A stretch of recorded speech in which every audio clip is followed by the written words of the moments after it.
Teacher माझं नाव आहे जागृती. हो हो मला माहितीये, तुम्ही नुसतं हात वर करा, मला नावं दिसतातच आहे तुमची ऑलरेडी. सगळ्यांनी जॉईन नाही केले का? 10 मुलांची नावं आहेत ना? 6च हात वर आहेत. 7. चला ठीक आहे. टीचर आम्ही जळगावचे आहोत. नाही, नावं कोणाकोणाची ते विचारले, तुम्ही कुठले पण असू देत, काय फरक पडतो? टीचर मला पण मिळत आहे. हो हो मला माहितीये, मी लिस्ट बघितलीये. आता मीटिंग मध्ये किती जण जॉईन आहेत म्हणून मी हात वर करायला सांगितलेलं. 7च लोक जॉईन. 8. ठीक आहे. 2 जण अजून कोण मिसिंग आहेत? सपना आणि नयन. चला व्हेरी गुड. बघितलं, मेहनत केलेलं वाया नाही जात कधी. हो मग टीचर मी पण आज जॉईन नसते झाले, कारण ना आज पप्पा ते शेतात गेलेत ना, मग मोबाईल जाणार होता, पण मम्मीचा मोबाईल मध्ये आता बॅलन्स आहे, त्यामुळे मम्मीचा मोबाईल दिलाय. हा चला, आता तुमचे असे काही प्रॉब्लेम्स आहेत ते सॉल्व्ह होतील. मला जेवढं आठवतंय ना, आपण गणित तर सोडवली आहेत स्वाध्याय मधली, पण आपण प्रश्न उत्तर डिस्कस नाही केली आहेत. बरोबर आहे? प्रश्न उत्तर कुठे डिस्कस केलेत? धड्याच्या खालची केलेत का? हो ते बाकी होते. आपण आज प्रश्न उत्तर टीचर बाकी होते. येस, प्रश्न उत्तर आपण डिस्कस करूया, आणि तरी पण वेळ उरला की मग आपण पुढचा चॅप्टर चालू करू. ठीक आहे? टीचर उद्या हो मॅम. उद्या तुमच्या तिकडे कोण कोण येते माहितीये? हो टीचर. हो टीचर. कोण येतंय? पूजा मॅम. कोणत्या मॅम येणार आहेत? हो पूजा मॅम येणार आहे, प्रेमा मॅम. 3 जण येतात ना? हो टीचर. परत सांगा. हो टीचर. हो टीचर. तुमची झाली तयारी भेटायची मॅमला? हो हो टीचर. चला चांगली गोष्ट आहे. उद्या शाळा असेल ना रे, पण मग शाळा बुडवावी लागेल. टीचर काही नाही होत एक दिवस. हो तसं तर नाही काय होणार. ठीक आहे, तुम्ही शाळावाल्यांना पण सांगा बर. ठीक आहे, सांगून जावा. मॅम तुम्ही घाबरले? अरे मला नाही जमलं बेटा, बघू आता नेक्स्ट टाइम. चला आता मी स्क्रीन शेअर करते, आपण प्रश्न उत्तर सोडवूयात, आणि मग पुढच्या क्लासमध्ये किंवा आताच वेळ उरला तर पुढचा धडा चालू करू. आपला आता तसा एकच धडा राहिलाय ना? नाही अजून एक आहे, आकाशवाला समथिंग पण काहीतरी आहे. स्क्रीन दिसते? हो मॅम. हो मॅम. ठीक आहे. चला आता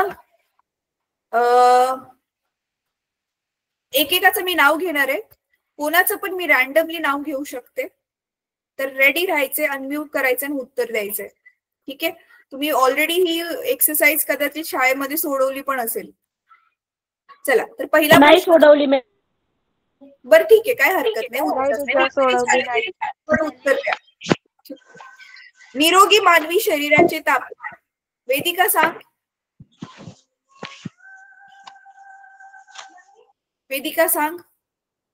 निरोगी मानवी शरीराचे तापमान कशा बरोबर जोडणार ह्याला आपण ब गटामधल्या?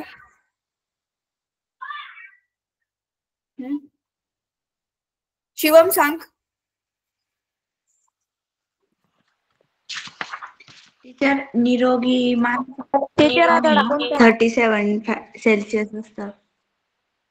अरे पण इथे काय दिले ब गटामध्ये? फॅरेनहाइट मध्ये दिले ना, काय दिले? 98.6. 98.6 फॅरेनहाइट. परत पाण्याचा उत्कलन बिंदू. उत्कलन म्हणजे पाणी ज्यावेळी 0 सेल्सिअस. 0 सेल्सिअस.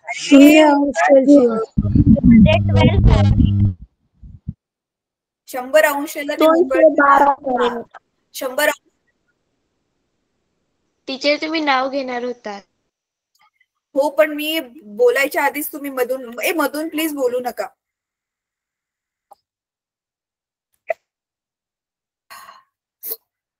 सॉरी मला शिंक आली.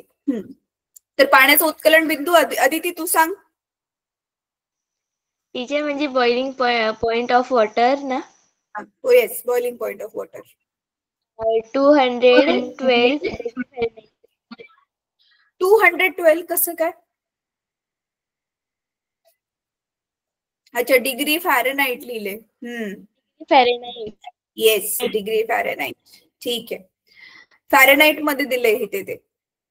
तर डिग्री सेल्सिअस मध्ये 100 आहे आणि फॅरेनहाइट मध्ये त्याला जर तुम्ही कन्वर्ट केलं तर उत्तर किती येतं? 212.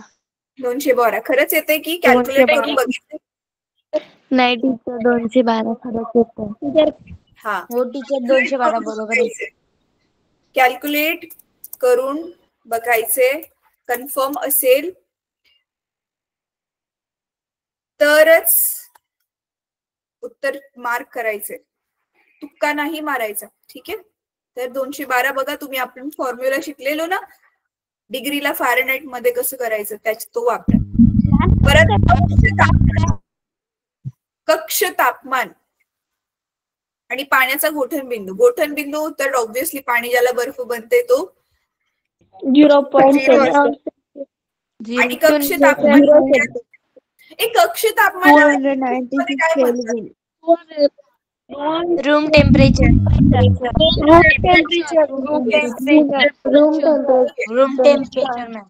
बरोबर. Room temperature. चला बोला पुढचा प्रश्न. पदार्थाचे तापमान जूल मध्ये मोजतात. चुकीचे की बरोबर आहे? चूक. पदार्थाचे तापमान कशात मोजतात? चूक आहे मॅम.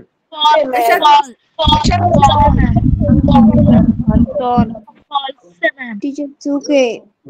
पदार्थाचे तापमान डिग्री सेल्सिअस किंवा डिग्री फॅरेनहाइट किंवा केल्विन मध्ये मोजतात. जूल मध्ये आपण काय मोजतो? ऊर्जा मोजतो. जूल मध्ये आपण उष्णता मोजतो, उष्मा मोजतो. उष्णतेचे एकक जूल आहे. हे बरोबर आहे? हे बरोबर. हो बरोबर आहे. हो टीचर बरोबर आहे.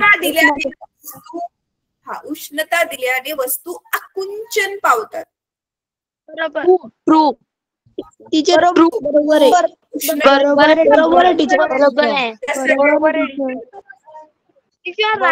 आहे.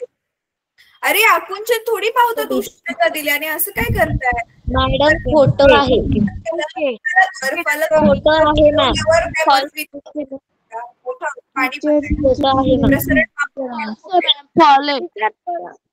टीचर पण आपण टीचर रॉंग आहे. हो मी सांगितलं ऑलरेडी. स्थायूचे अणु स्वतंत्र असतात. चूक. कारण ते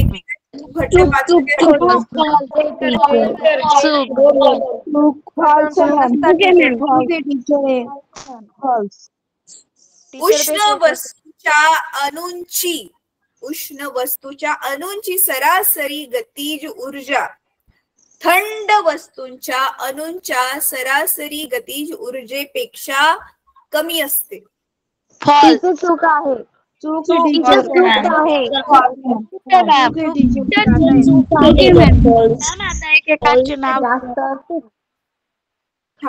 तुम्ही नाव घेणार होतात ना?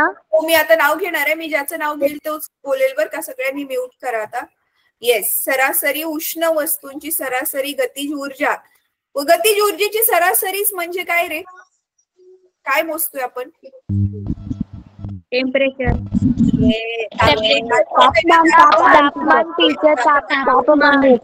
तापमान. एकूण गतीज ऊर्जा म्हणजे काय? हीट. गरम टीचर. हीट इंग्लिश मध्ये मराठीतून गरम ऊर्जा. बेटा मी मराठीतूनच सांगते. गरम. आपण गतीज ऊर्जा प्रत्येक एकेका अणूची गतीज ऊर्जा एकत्र केली, ऍड केलं त्याला 10 जूल 20 जूल 30 जूल ह्या सगळ्यांची जर बेरीज केली तर जी एकूण गतीज ऊर्जा आहे ती ते उष्णता आहे. जेवढी उष्णता आपण त्याला गॅसवर ठेवून गरम केल्यावर दिली आहे. आणि दुसरी तापमान म्हणजे काय? आपण त्याचा सरासरी काढतोय. 10 + 20 + 30 असे टोटल सगळ्या अणूंची गतीज ऊर्जेची बेरीज केली भागिले जेवढे अणू आहेत, समजा 1,00,000 अणू आहेत तर भागिले 1,00,000, तर जे उत्तर येते ते त्याचं काय आहे, तापमान. सरासरी म्हणजेच तापमान. म्हणजे सरासरी म्हणजे काय, आपण जेवढी उष्णता दिली, आपण तर खूप दिली, पण प्रत्येक कोणाला जास्त मिळेल, कोणाला कमी मिळेल, पण सरासरी म्हणजे काय, त्याच आसपास मिळाले म्हणजे सरासरी. आरुषी म्यूट कर बेटा, तुझ्या माईक मधून आवाज येतोय. Sorry ma'am. हा, इट्स ओके. पुढे. तर मग गतिज ऊर्जा उष्ण वस्तूंची सरासरी म्हणजे उष्ण वस्तूंचं ऑब्व्हियसली तापमान जास्त असतं थंड वस्तूंपेक्षा. तर हे वाक्य ऊ जे आहे ते चूक आहे. परत शोधाल तर सापडेल. तापमापी हे उपकरण डॅश मोजण्यास वापरतात. मी नाव घेणार आहे, तोच विद्यार्थी उत्तर देईल. सोनाली सांग. Yes ma'am. Temperature. Temperature. Temperature म्हणजेच अरे तापमान. तापमान टीचर. येस. तापमान. उष्णता मोजण्यास डॅश हे उपकरण वापरतात. अनंता पाटील. अनंता पाटील कोण आहे, प्लीज अनम्यूट करून बोला बेटा. नाही, मधून बोलू नका रे, मी नावं घेते ना. काजल कोली. काजल. काजल सांग बेटा. काजल तू खूप हुशार आहेस, तू काहीच बोलत नाहीस पण वर्गात. बोल ना काजल. अरे यार. कल्याणी. कल्याणी. कल्याणी उत्तर सांग बेटा. कार्तिक सांग. कार्तिक गवंडर. अरे उष्णता. उष्णता मोजायला थर्मामीटरने आपण टेम्परेचर मोजतो. मयूर सांगेल का. कॅलरीमीटर. हा, तर मराठीमध्ये त्याला कॅलरी मापी म्हणतात. ठीक आहे. तापमान हे वस्तूतील अणूंच्या डॅश गतिज ऊर्जेचे प्रमाण असते. तापमान हे वस्तूंच्या अणूच्या डॅश. टीचर मी राहिले. मी नाव घेते. निकिता सांगेल. निकिता पाटील सांग. निकिता. अरे आता तू अनम्यूट केलेलंस निकिता. जागृती सांग. जागृती सांग. टीचर सरासरी. हा, बरोबर आहे उत्तर सरासरी. ऍव्हरेज.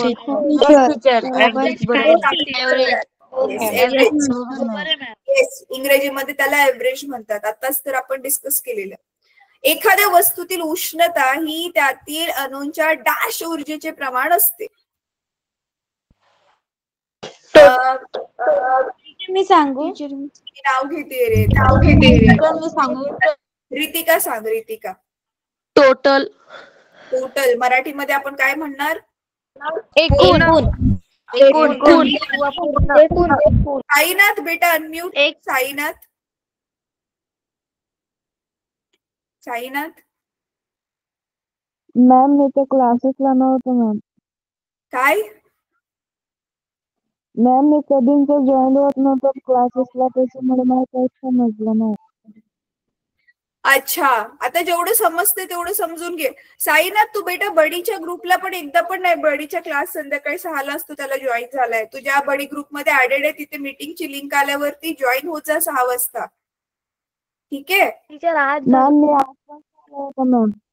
आज जॉईन झाला होता मॅम.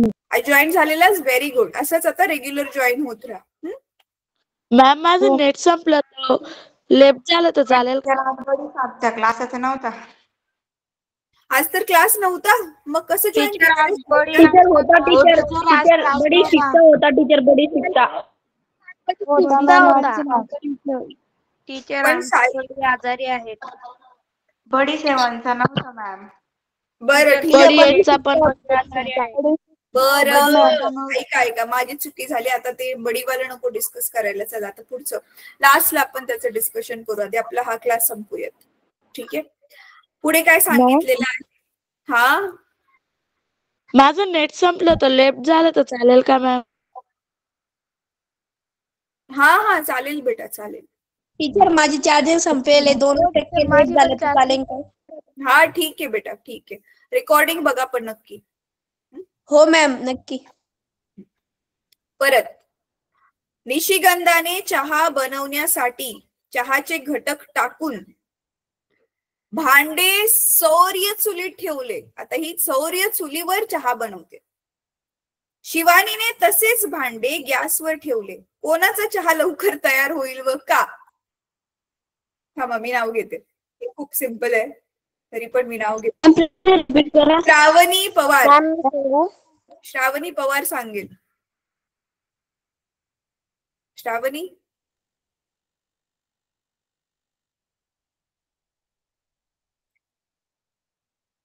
वंश गरुड. वेदिका गर्जे.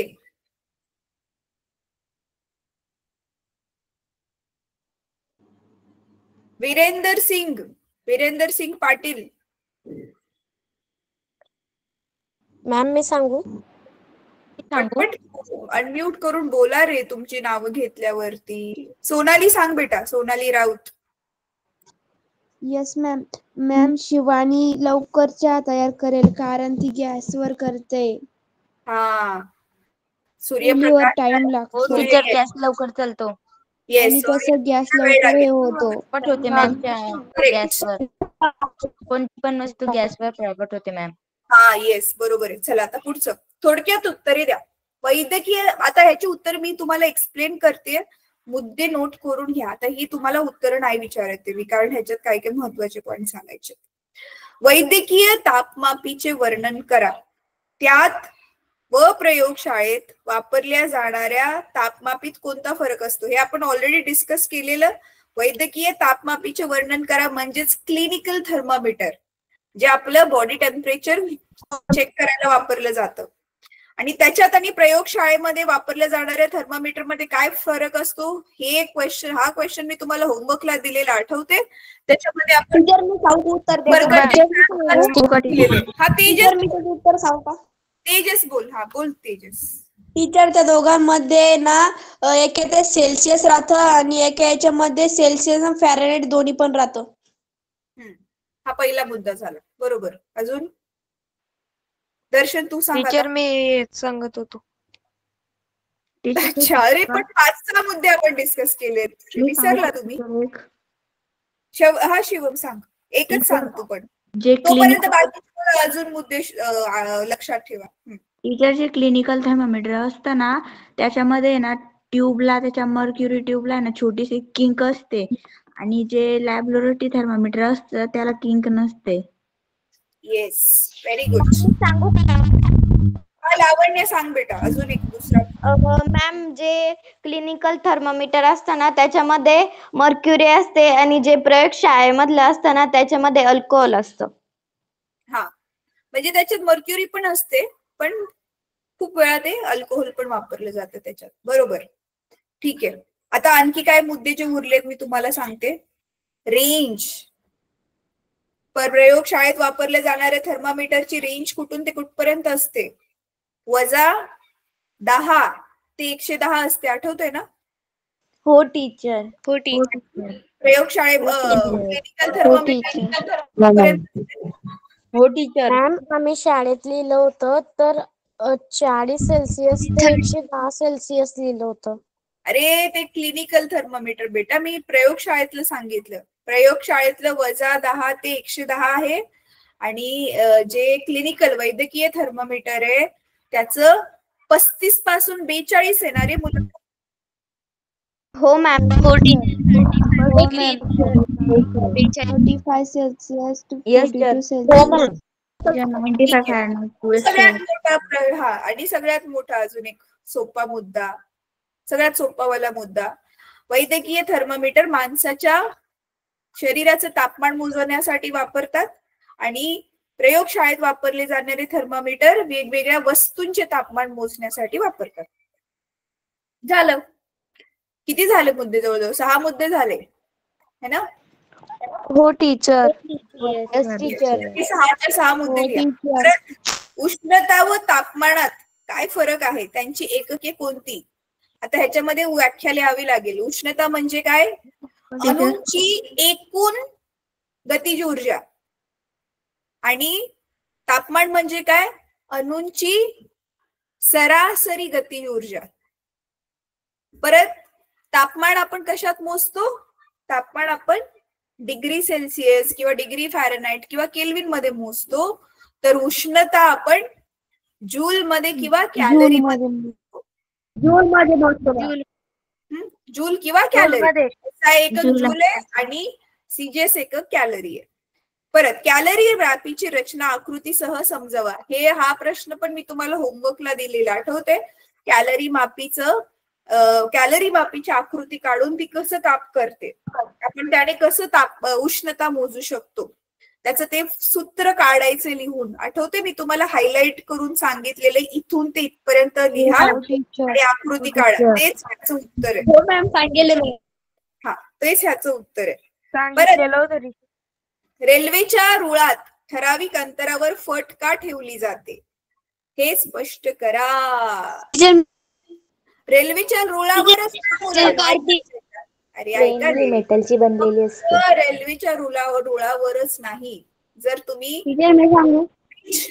ब्रिज बघितले असतील ना, ज्या गाड्या त्या फ्लायओव्हर असतात, त्याच्यामध्ये पण मध्ये मध्ये बघा ब्रेक असतो. आपल्याला वाटेल अरे ब्रिज तुटलाय की काय, मध्ये मध्ये लाईन अशी पूर्ण तुटल्यासारखी ब्रिजला असते. तर ती का असते, कोण सांगेल मला? टीचर मी सांगू कार्तिक. हा सांग कार्तिक. टीचर कारण ते ना उन्हाने ना त्याच्यामधली फट मोठी होते व थंडी असल्याने ना ती फट बुजून जाते. त्यामुळे मग एखाद्या पट्टी सुद्धा तुटू शकते. त्यामुळे असतं. उलट बोललास बेटा. काय होतं उन्हाळ्यात, काय होईल? सांगू. हा सांगा आरुषी, सांग.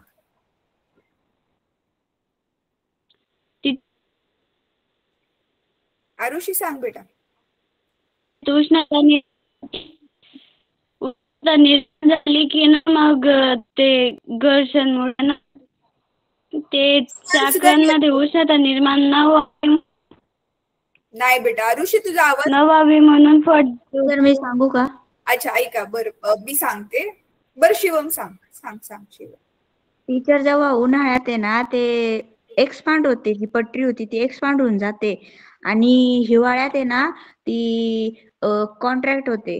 त्याच्यामुळे ती फट सोडलेली असते. उन्हाळ्यामध्ये वस्तू प्रसरण पावतात ना, आकारापेक्षा मोठे होतात. मग एकदम रूळ चिटकून असले तर एकमेकांना अजून आकार वाढल्यावर घासले जातील ना, ते त्यांना जागाच नाही राहणार. आणि असं पण होऊ शकतं ते रूळ ज्यांची जी जागा आहे त्याच्यापासून ते शिफ्ट होतील, बाजूला जातील, मग प्रसरण पावल्याने थोडंफार शिफ्ट होऊ शकतात. तर उन्हाळ्यामध्ये प्रसरण पावल्यावर त्यांना जागा असायला हवी, म्हणून मध्ये फट ठेवली जाते. थंडीमध्ये काय प्रॉब्लेम नाहीये. थंडीमध्ये आकुंचन जरी पावलं तरी ते थोडीशी फट असली तरी काही प्रॉब्लेम नाहीये त्याचा. ठीक आहे. तर मेन उन्हाळ्यामध्ये आहे की प्रसरण पावल्यावर त्याला जागा असायला हवी. याचं अजून एक उदाहरण आहे ना मुलांना आपल्याकडे. जर तुम्ही काचेची पाण्याची बॉटल ठेवली ना फ्रीज मध्ये तर ती फुटून जाईल.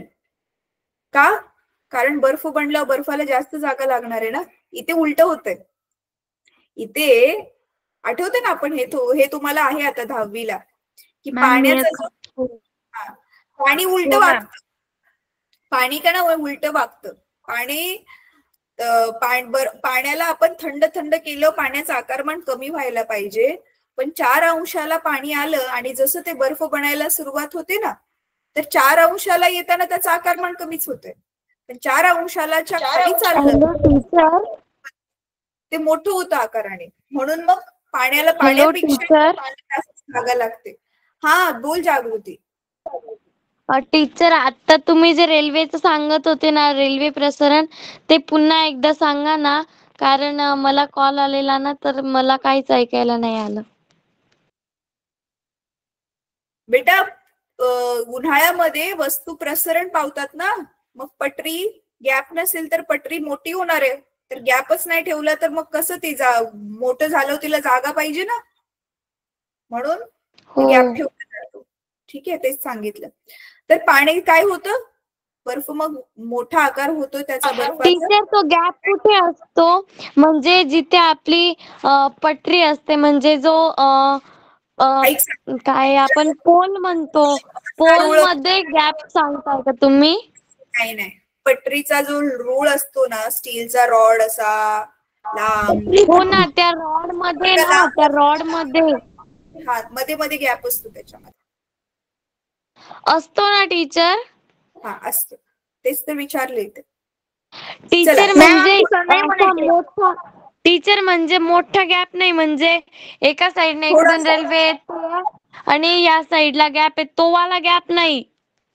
नाही, तो वाला गॅप नाही. नॉर्मल सरळ सरळ पटकन असली तरी. मॅम आमचे सर नाही म्हणायचे हो टीचर, आम्ही सरांना इतकं समजावलं ना की असतो, तर सरांनी ऐकलंच नाही, नसतो म्हणाले. हो मॅम.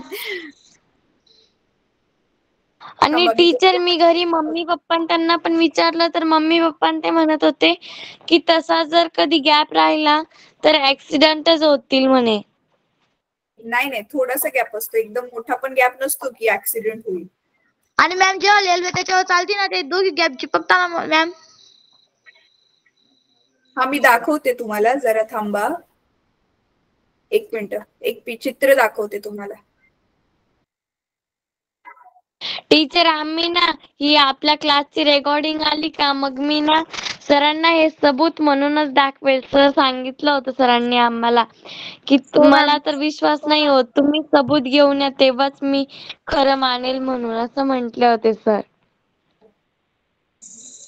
मॅम मी फोटो काढून आणणार आहे. ठीक आहे, मी सांगते ते काय आहे. थांबा, मी चित्र दाखवते आधी तुम्हाला. मॅम थोडं मोठी स्क्रीन वर दाखव, आम्ही स्क्रीनशॉट काढून घेऊ. अरे थांब, मला हो शेअर तर टीचर. करू. टीचर मी लेफ्ट होऊ शकते का? काय? हा हा बेटा, तुला काय प्रॉब्लेम असेल तर हो. हो, नेटवर्क नाहीये. रिजॉईन, परत एकदा जॉईन करायला ट्राय कर.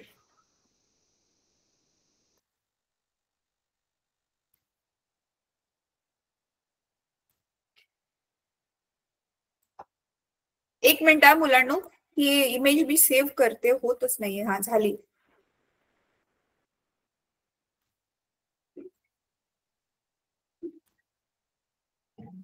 हा गॅप मुलांनो फक्त रेल्वे रुळामध्ये नसतो, आपले जे ब्रिज बांधलेले असतात ना, उंच उंच, ज्याच्यावरून गाड्या जातात, तिथे पण असतो.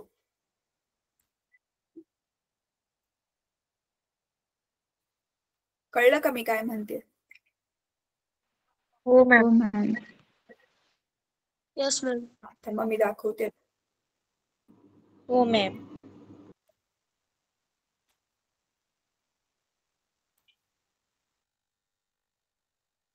दिसते? No ma'am. दिसतोय टीचर, दिसतोय. हो टीचर, हे बघा, दिसतोय टीचर. हा तो गॅप.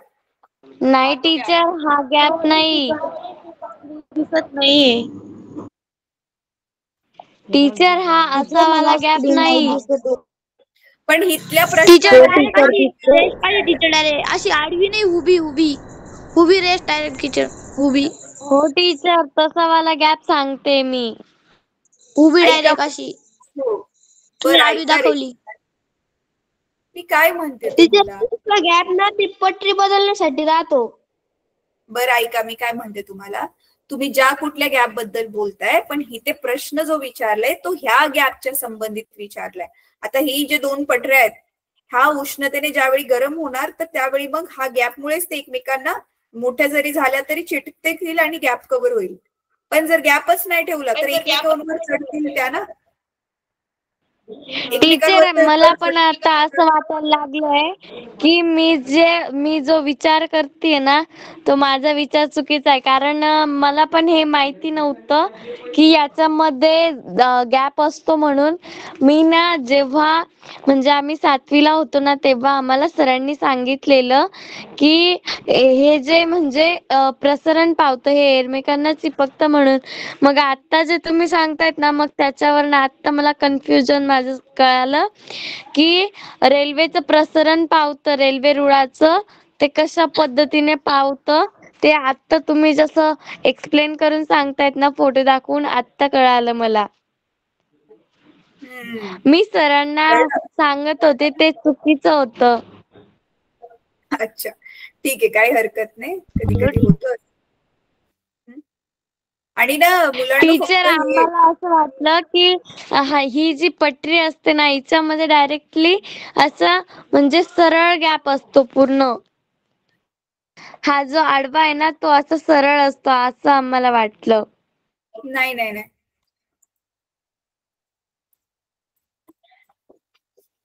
जो ना ब्रिजेस वरती जो गॅप असतो ना मुलांनो त्याला एक काहीतरी नाव आहे. थांबा मी ते नाव बघेल आणि सांगेल तुम्हाला. तुम्ही जर नोट केलं असेल ना गाडी जाताना तर ब्रिज वरती पण ना आपली गाडी जाताना पण ब्रिजेस वरती पण मधून मधून गॅप असतो. आता मग मला एक मिळाले चित्र. टीचर आम्ही जेव्हा हा पाठ शिकत होतो ना तेव्हा सरांचं मी इतकं डोकं कोरलं की सर परेशान होऊन गेले होते. मग आधी माहिती सर पण काढायची विचार मग करायला लागले होते. मध्ये इंटरनेट नाही तर मी लिंक सर देऊ पण शकते का? विचार करायला लागले होते टीचर. ठीक आहे, थांबा आता ना मी तुम्हाला अजून एक चित्र दाखवते त्याच्यामध्ये पण बघा.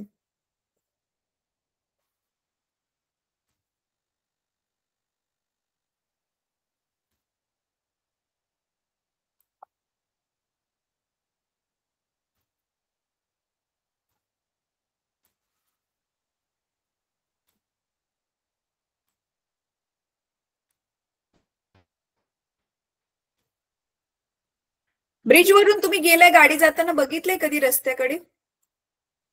हो टीचर. तर माझ्या इंटरनेटचा प्रॉब्लेम आहे, मी लेफ्ट होऊ शकते का? गॅप असतो मध्ये. हो, ज्यांना प्रॉब्लेम आहे ते लेफ्ट होऊ शकतात, काही प्रॉब्लेम नाही. हो टीचर, रेकॉर्डिंग मला बघा आपण. स्क्रीनच नाही दिसत आहे केव्हाची बघते मी. रिजॉईन पण झाले. बेटा मग तू ना नुसतं ऐक ना, है ना, ऐक, तुला जेवढं समजते. हे दिसते चित्र मुलांना? हे असे ब्रिज आपले असतात हो ना, मॅम. पूल बनवले, ज्या पुलांवरून गाडी जाते. हो मॅम दिसतंय. ठीक आहे, तिथे पण असा हा गॅप असतो. का असतो गॅप?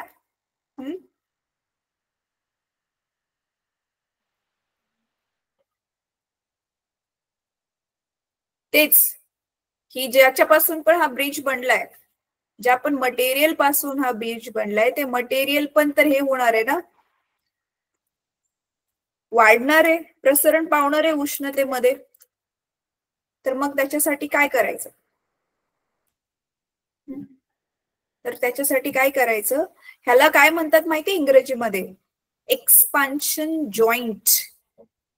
एक्सपान्शन जॉईंट म्हणजे एक्सपांड होताना ते गॅप दिला नाही तर ते हे होईल, म्हणजे एक्सपान्शन होण्यासाठी दिलेला तो जॉईंट आहे असं त्याचा अर्थ आहे.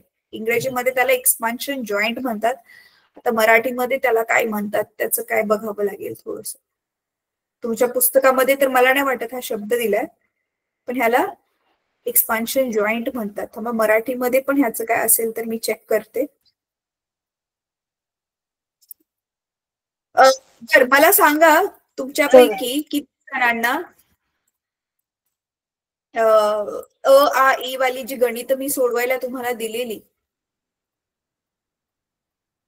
विस्तार जोड म्हणून नाव यांनी ट्रान्सलेट केले, पण मला नाही वाटत विस्तार जोड असेल, प्रसरण जोड वगैरे असं काहीतरी नाव असेल मराठीत त्याचं.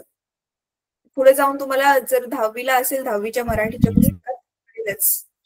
ठीक आहे, टीचर चला. त्यांनी डायरेक्ट मॅथमॅटिकल लँग्वेज मध्ये दिले कारण आम्हाला पण एक्सपांड असं आहे ना तर त्याला विस्तार सूत्रे असं दिलेलं आहे.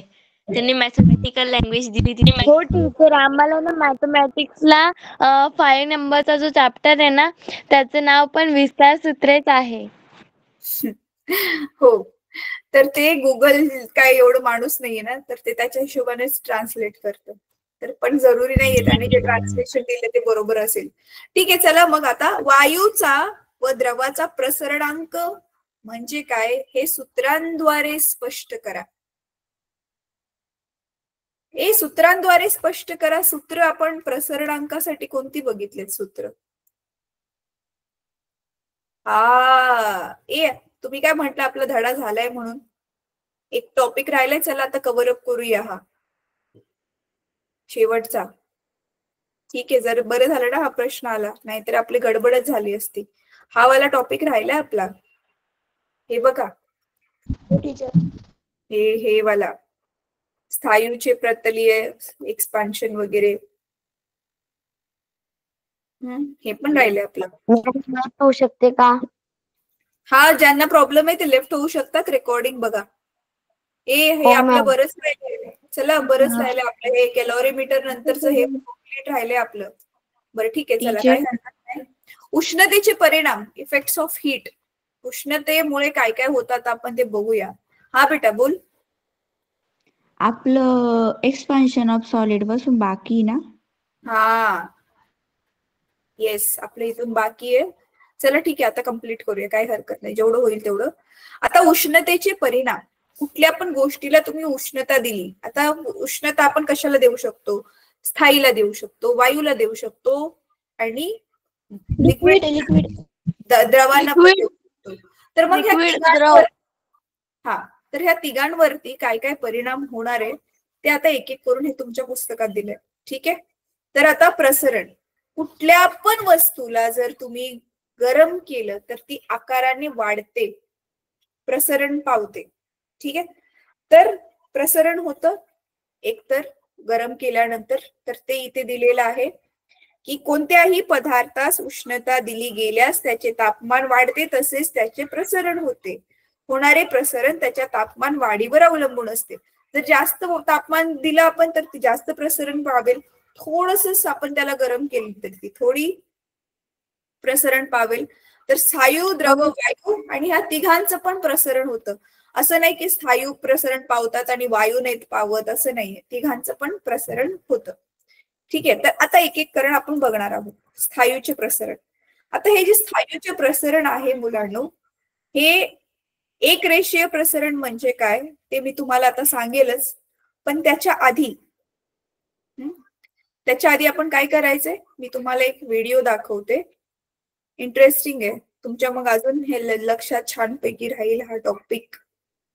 तो व्हिडिओची लँग्वेज तुम्हाला नाही समजली तरी मी एक्सप्लेन करेल, काळजी नका करू. ठीक आहे. हो ma'am. Ma'am. Okay ma'am. Teacher विचारायचं. हा, विचार बेटा. टीचर, आपण जे स्टेट पाहतो ना, सॉलिड, लिक्विड, गॅसियस, यांच्यापैकी पण अजून एक स्टेट आहे ना, प्लाझ्मा. हो बरोबर आहे, डेफिनेटली आहे. मग टीचर ते टीचर एक शिकवण्यात येत नाही एवढी. ती स्टेट का बरं देत नाही पुस्तकात एवढी? कारण तुम्ही आता अजून लहान आहात रे. तुम्हाला एवढं डिटेलमध्ये सगळ्या गोष्टी सांगायची गरज नाहीये. हळूहळू जसं जसं तुम्ही मोठे व्हाल तसं तसं तुमचा सिलेबस ते इम्प्रूव्ह करतील. ठीक आहे, ठीक आहे. आता ना मला जो व्हिडिओ मिळालाय ना मुलांनो, थांबा आता मी शेअर करते तो.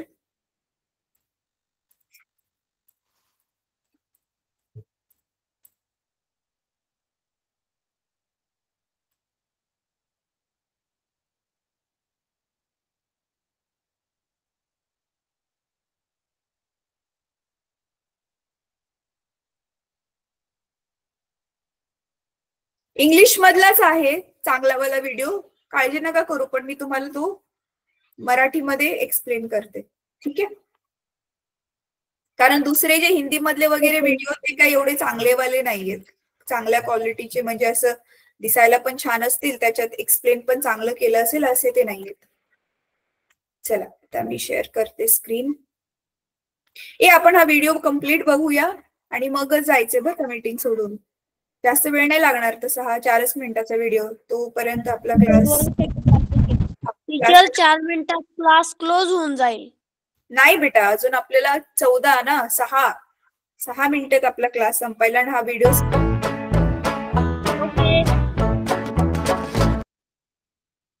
Have you ever rubbed metal continuously with its surface? If so, you would have noticed that metal gradually changes its shape. It expands, therefore, there is change. काय सांगितले यांनी, कुठलं पण मेटल म्हणजे धातूंना घेऊन तुम्ही जर एकमेकांवर घासलं खूप वेळ, तर जर तुम्ही नोटीस केलं तर त्यांचा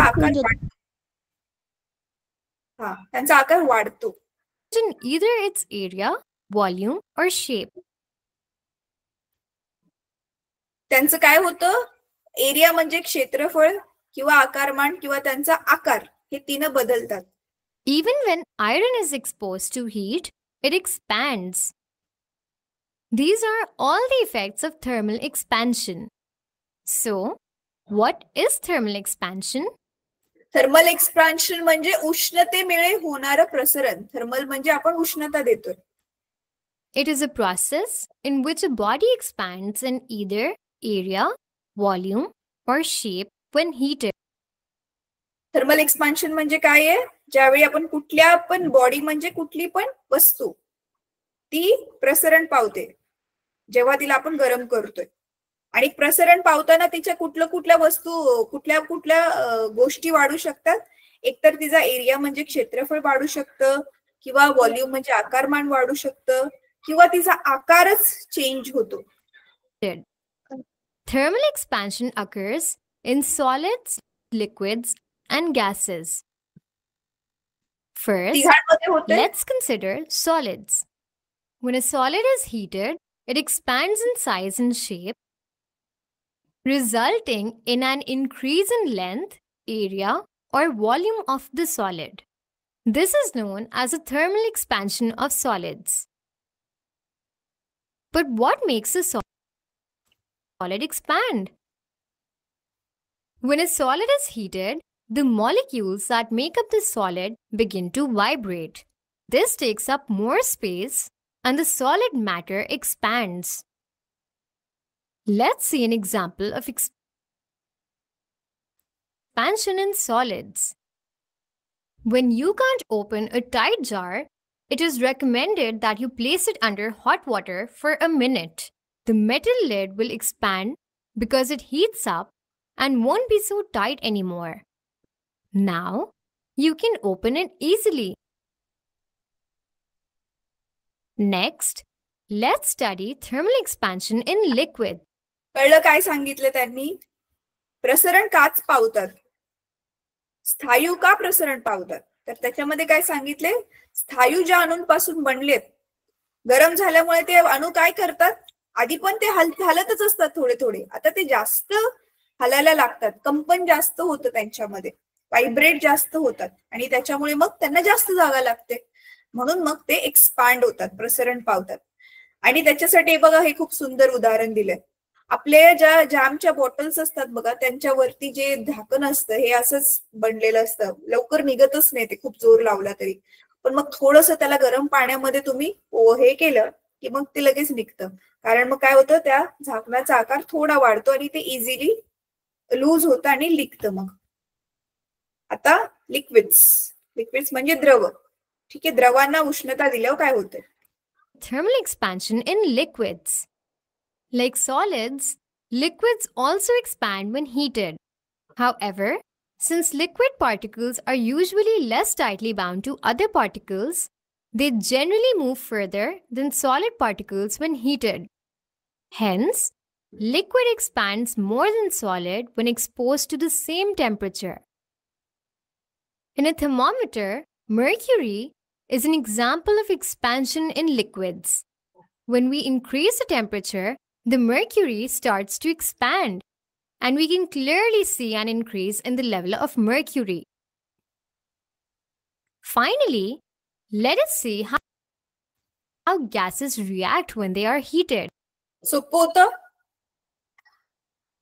द्रवामधले अणू ऑलरेडीच लांब लांब असतात आणि मग आपण त्यांना गरम केलं अजून जास्त ते लांब लांब जातात. बेस्ट एक्झाम्पल हे आपलं पाराच.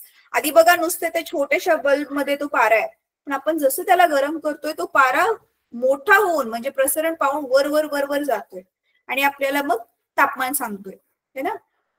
आता द्रवांचं बघा काय होतंय. Gases expand most when heated.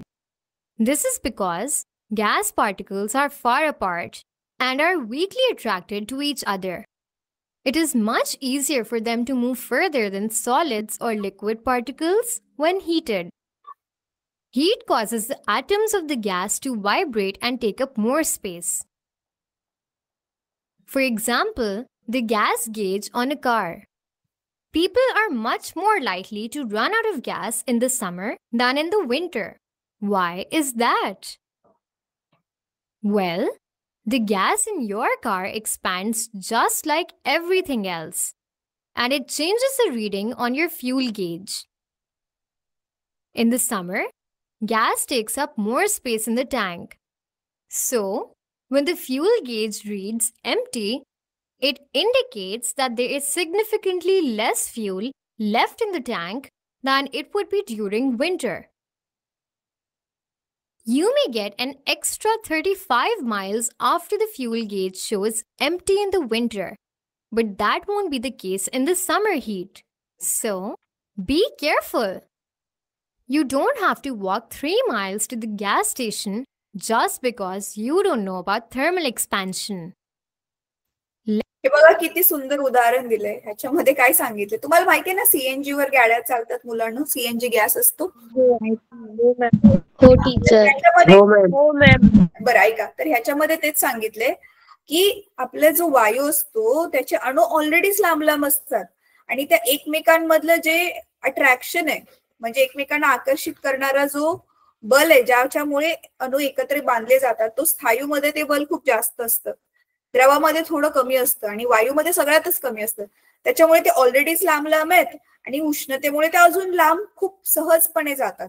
तर मग आता जो इथे गाडीचा जो गॅसचा सीएनजीचा जो टँक आहे, आता समजा 1 लिटर घेऊया आपण गॅस.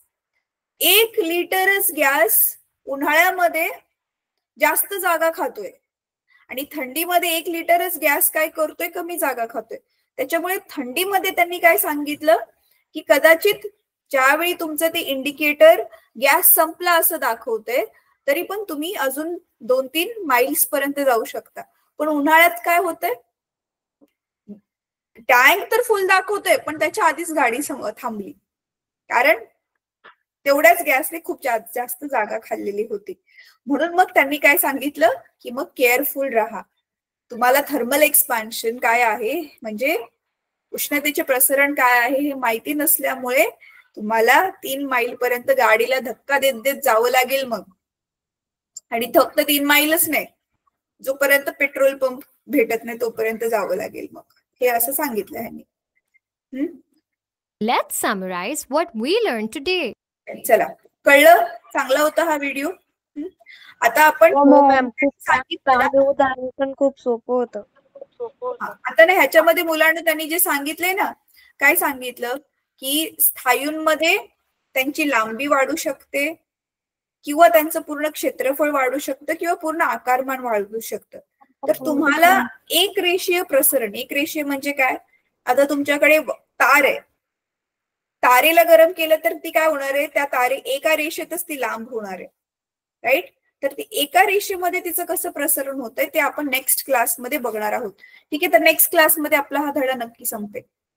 ठीक आहे, ओके टीचर. आणि ज्यांनी अ आ ई वाली होमवर्कची गणित नव्हती केली त्यांनी ट्राय करा. तरी पण समजा 4-5 मुलांना गणित नाही सोडवता आली तर मी स्वतः सोडवून दाखवेल. हा 1-2 लाच नसेल आली तर ट्राय करा तुम्ही, पण नाहीच आली खूप साऱ्या जणांना सोडवता तर मग मी सॉल्व्ह करून दाखवेल. ठीक आहे, चला तर आता आजचा क्लास संपूया इकडेच.